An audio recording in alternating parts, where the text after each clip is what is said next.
សម្រាមតែនាងជាយាមតាមស្មាំងទាំងយំទាំងថ្ងៃមិនខ្លាចគ្រោះថ្នាក់ឬជីវិតខ្សែស៊ូខ្សែការពាររូបស្រីនឹងបងដួងជីវិតខ្ញុំសម្រាមតែនាង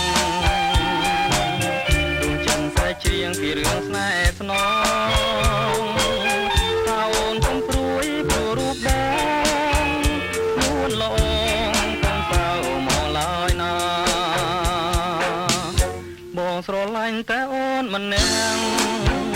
អូនម្នាក់ដែលរៀនស្មើស្មើសងខាដោយស្មន់រៀមក៏មិនថា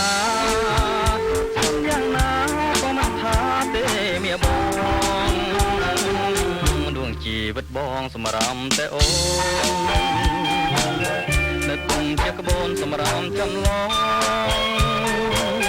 ដឹកនាំความពីប្រលឹងមាសបងដែលឆ្លងទៅកាន់តែសុខសាន្ត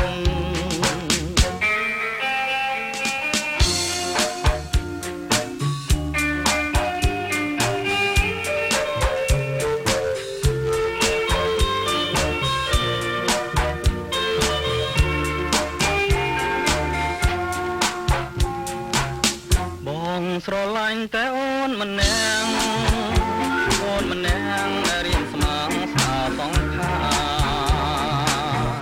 ដោយស្មន់រៀមក៏មិនថា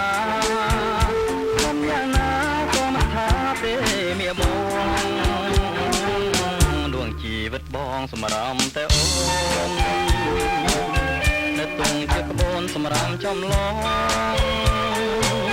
ដឹកនាំความពីប្រលឹងមាសបងឆ្លងទៅកាន់តែសុខសា